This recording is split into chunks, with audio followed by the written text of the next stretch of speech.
Assalamualaikum warahmatullahi wabarakatuh.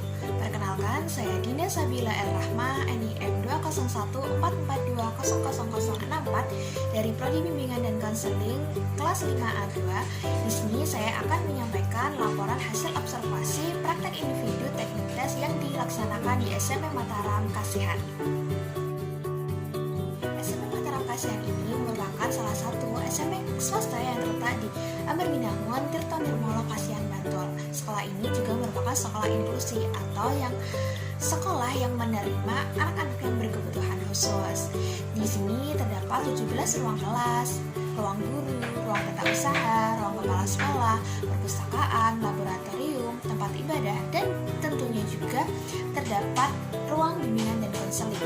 Di sini terdapat 39 orang guru dan 3 diantaranya merupakan guru bimbingan dan konseling.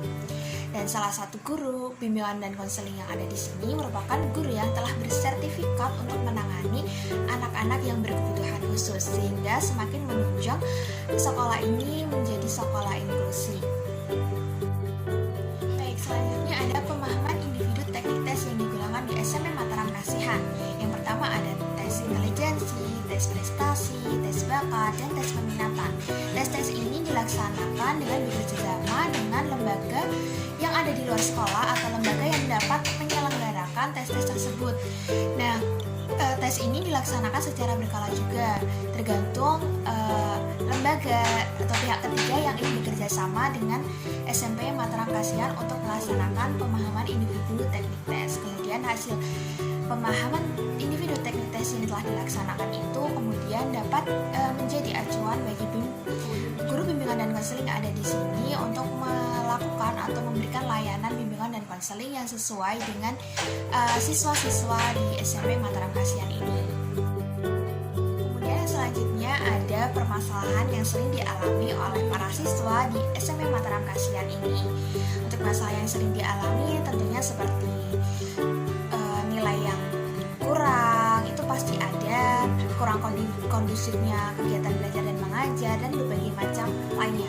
Tapi terdapat masalah yang cukup menonjol di dalam 1 tahun terakhir ini yang telah diberikan layanan oleh guru bimbingan dan konseling yang ada di sini. Yang pertama ada siswa yang frustasi dengan masalah yang ia alami, yang ia hadapi, yang ada di rumah, di lingkungannya, dan sebagainya, hingga membuatnya melukai tangannya sendiri dengan benda tajam.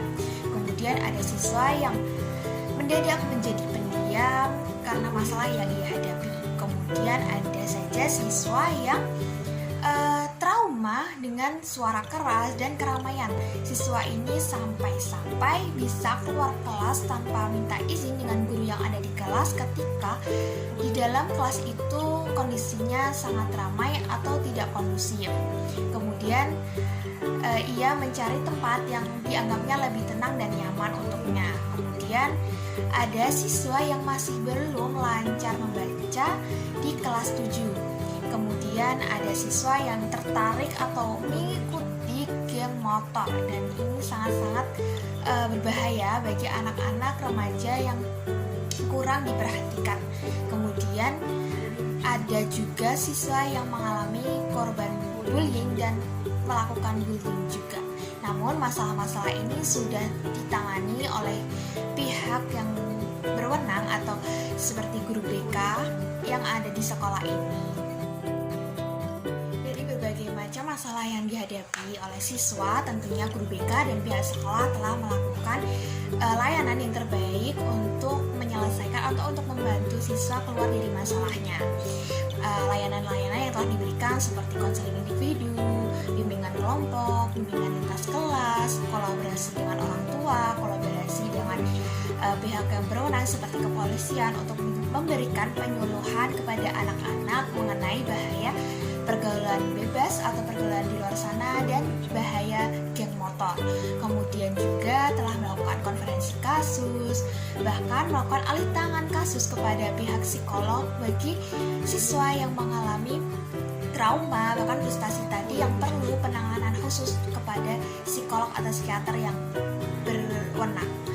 Nah, itu merupakan upaya yang telah dilakukan oleh pihak sekolah dan guru BK untuk menyelesaikan atau untuk membantu para siswa keluar dari masalahnya. Nah, yang selanjutnya adalah identifikasi layanan kebutuhan yang diperlukan di SMP Mataram Kasihan menurut saya sebagai calon konselor. Tentunya terdapat konseling individu untuk menangani masalah-masalah pribadi yang dialami oleh para siswa seperti masalah belajar dan lain sebagainya, masalah pribadi, karir dan lain sebagainya yang dialami para siswa. Kemudian konseling kelompok untuk menangani atau memberikan layanan kepada anak-anak yang melakukan bullying dan anak-anak yang masuk dalam geng motor. Kemudian ada bimbingan kelompok, bimbingan klasikal dan lain sebagainya yang cocok untuk dilaksanakan juga di permasalahan yang ada. Seperti dalam bimbingan kelompok, kita di sana dapat membahas mengenai masalah geng motor, masalah belajar, kemudian masalah sosial dan lain sebagainya. Dalam bimbingan klasikal juga dapat dibahas mengenai bahaya geng motor, bahaya bergaul bebas di luar sana, kemudian upaya untuk meningkatkan motivasi belajar dan lain sebagainya yang dapat dilaksanakan di sekolah ini. Nah, sekian laporan hasil observasi pemahaman individu teknik tes yang dilaksanakan di SMP Mataram Kasihan yang dapat saya sampaikan. Kurang lebihnya mohon maaf. Wassalamualaikum warahmatullahi wabarakatuh.